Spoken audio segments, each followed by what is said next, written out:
धन्यवाद देते हैं। सुर्खी विधानसभा में भ्रष्टाचार के 3 कीड़े हैं। गोविंद गुलाब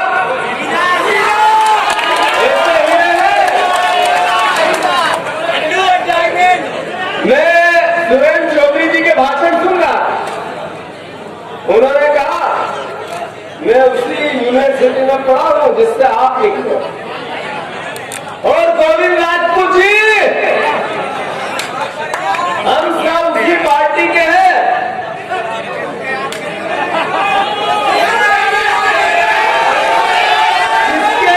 जिसके रहमो करम पर तुम छोटे से किराए के मकान से किला कोठी में पहुंचे हो।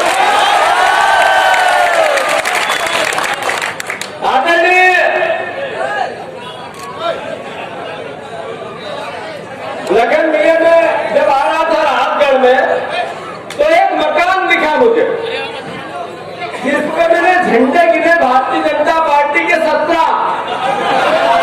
मैंने कहा यार 1 2 3 4 5 6 17 झंडे किराने की दुकान थी। तो मैं रुक गया और उस दुकान में गया। मैंने कहा भैया इतनी कट्टरता आप लोग की 1 झंडे से काम चलते 17 झंडे। कहिए भाई साहब ताम्रकार किराना स्टोर शायद नाम है उनका, राजू ताम्रकार। मेरे पहले तो ले गए, सम्मान से बिठाया, सेल्फी भी चली, सेल्फी ली और कहा झंडों पे मत जाना। ये झंडे लगाए हैं उन्होंने जो जमीन में गाड़ने की बात। हाँ मेरा समझाना चाहता है। दिलीप पटेल जी का, दिलीप पटेल जी है ना,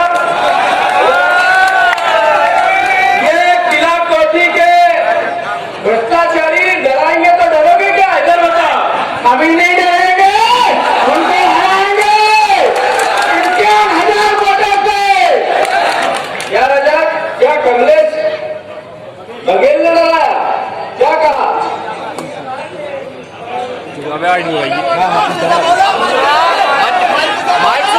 उन्होंने कहा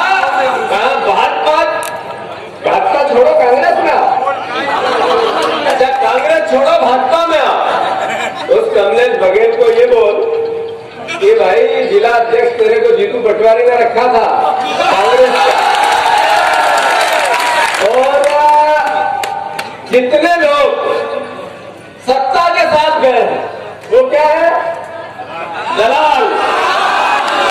तो कहना मैं दलाल नहीं हूँ, मैं कांग्रेस का सिपाही हूँ, ये तो चला नहीं बोला।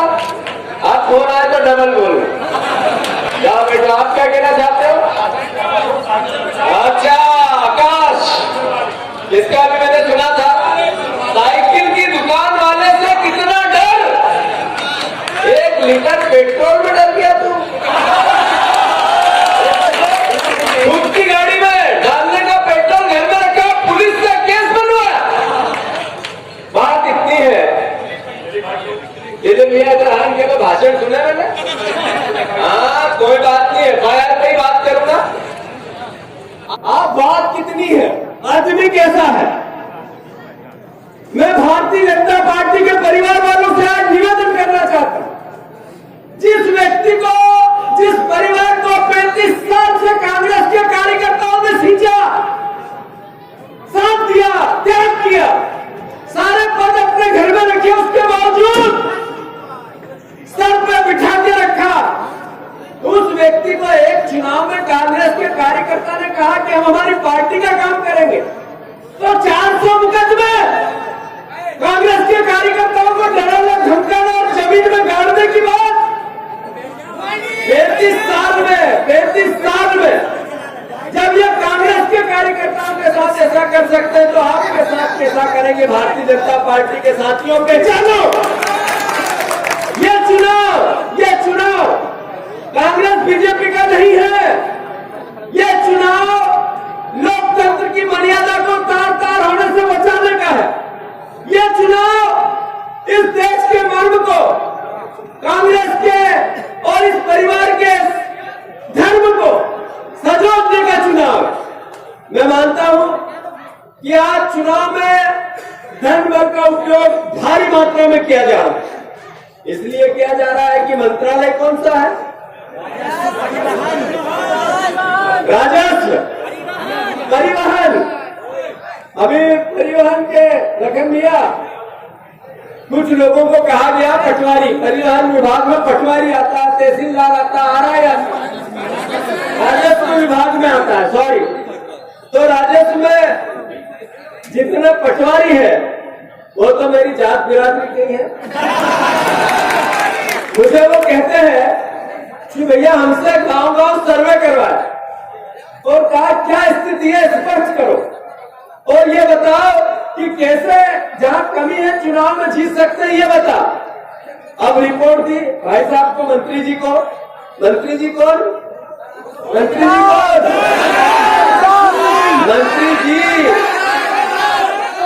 मंत्री जी थे, अब खत्म हो गए, समा। विधायक पहले हट गए थे इस्तीफा देके, गद्दारी करके बिक के, और आज मंत्री पद से कानून ने हटा दिया। सुन बटे सन्नाटा है, कुछ नहीं है। फिर भी राजस्व विभाग के अधिकारियों को बुला के कहा पंचायतों में क्या स्थिति है, तो कहा गया कि सर अंदर अंदर बहुत विरोध है।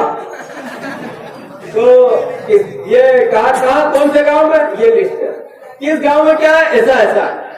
पटवारी पे चढ़ बैठे, मैं मंत्री हूँ, मेरे सामने ऐसी बात करा और दो गाली दी, मैं दे नहीं सकता, टीवी पे चलेगी पटवारी की। और ये कहा मेरे को नहीं जानता, मैं गोविंद राजपूत हूँ।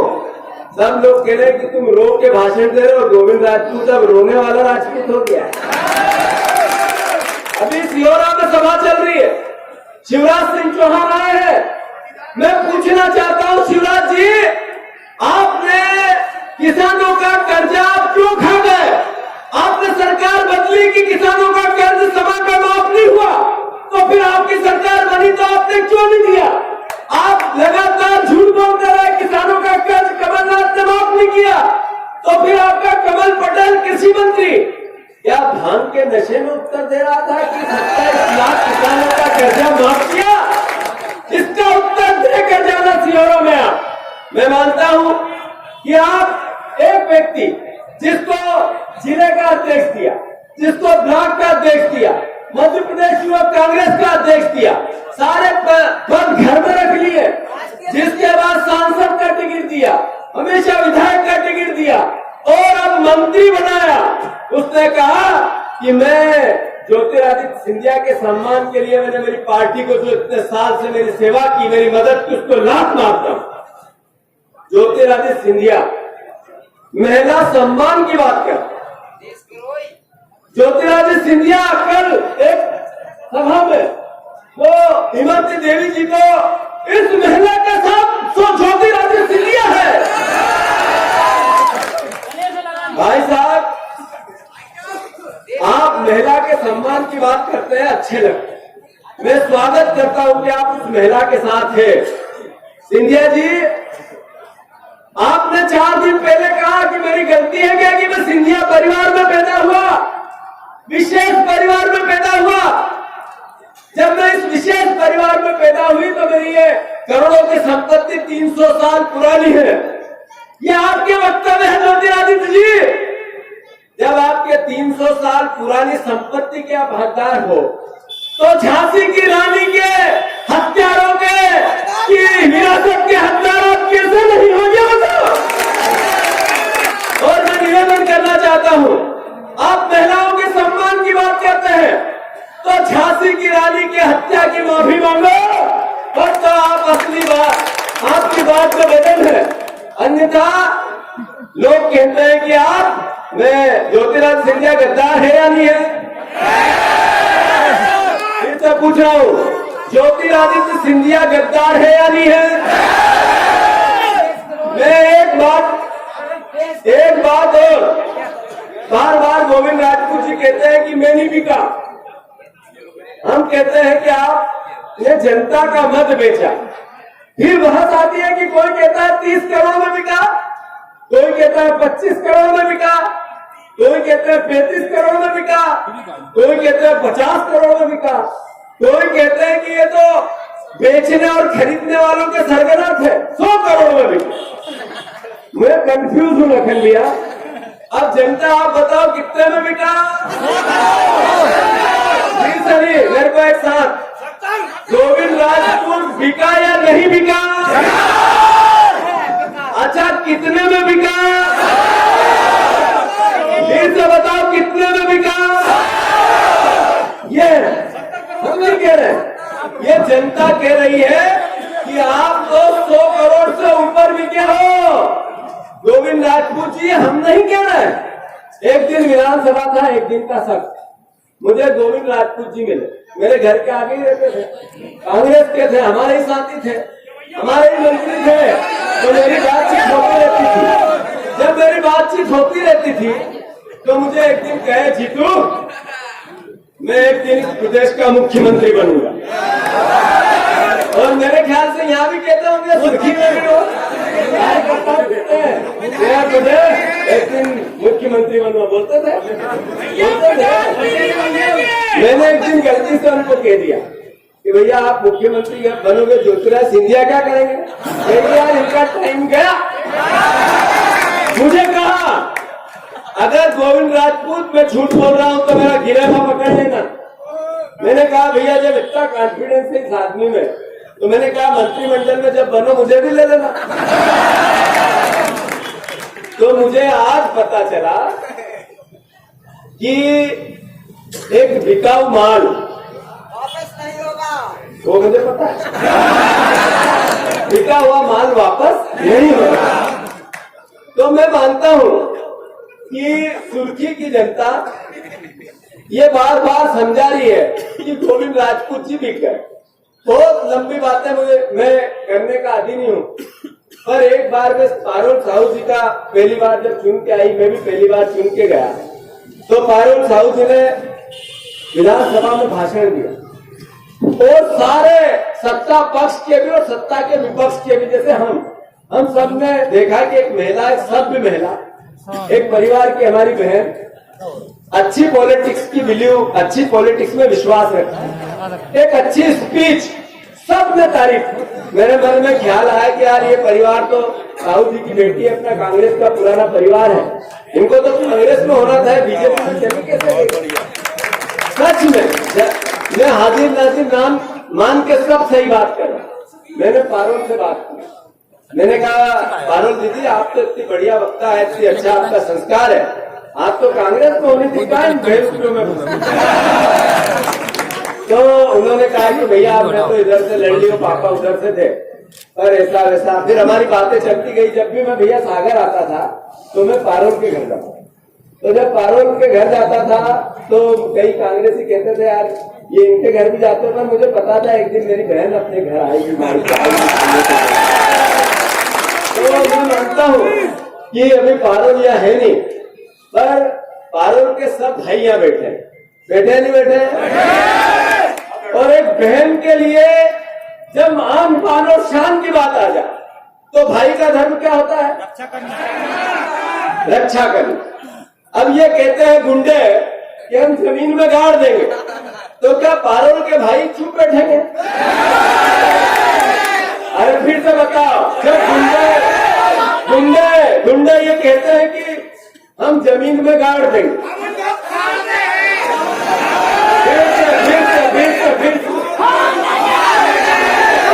फिर मैं बोलूंगा ये गुंडे कहते हैं कि हम जमीन में गाड़ देंगे। इन सबको मिलकर बोलना है पारुल के भाइयों को क्या बोलना है? ये सुना मैंने, ये गुंडे कहते हैं जमीन में गाड़ देंगे। बस वोट के हमारा फाड़ना क्या होगा? वोट दिला, हमें लड़ना नहीं है, हिंसा नहीं, ये गाड़ सकते हैं इनको जमीन में, हम गाड़ेंगे तब वोट के रूप। दादा ने कहा मुझे आज तक पता नहीं पड़ा कि IIT का ITI का यह काम चालू करवाया तो क्यों रोक दिया गया? विकास पुरुष कहाँ गए? 15 महीने से आप मंत्री थे, 7 महीने से इधर हो, एक बेटी ने काम चालू कराया, बेटों को रोजगार मिले, आपने बंद करा दिया। मैं पूछता हूँ कि जहाँ घुड़साल के घोड़े बांधे जाते हैं, 12वीं तक बेटियों के लिए स्कूल किसने खुलवाया? मुझे ये बताओ कि बीना नदी पर अंग्रेजों के जमाने से 200 साल पुराना पुल 25 साल से गोविंद जी कई बार जीत गए, पर वो बनाने का अवसर किसको मिला? मुझे ये बताओ, राहतगढ़ के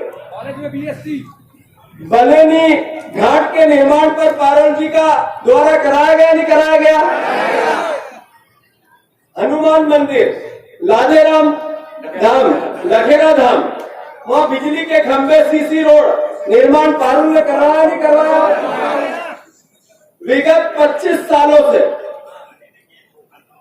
जैसा मैंने कहा, गोविंद राजपूत जी, उनका परिवार किराए के मकान में रहते थे। गुलाब भैया टीचर है,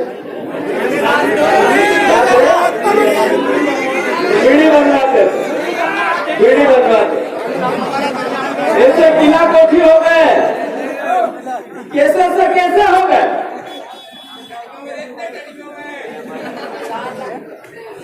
पर जनता का कितना भरोसा जीता, उसके बाद पेट की भरा इन्होंने अपने आप को बेचा।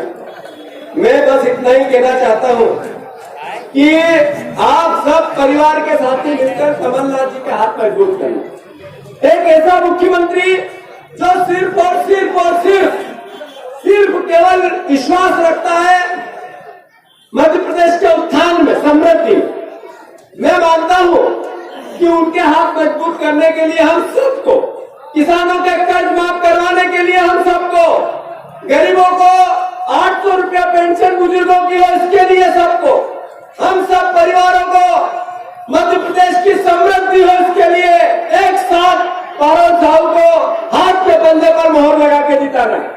कई बातें आएगी कि थोड़े मैनेजमेंट में थोड़ी आवश्यकताओं में, थोड़ी जरूरतों में, थोड़ी और अच्छा चुनाव की आवश्यकताओं में कोई कमी रह जाए, पर जैसा मैंने कहा कि हम सब पारोल के भाई हैं, उस बात को, उस भावना को हमको समझना है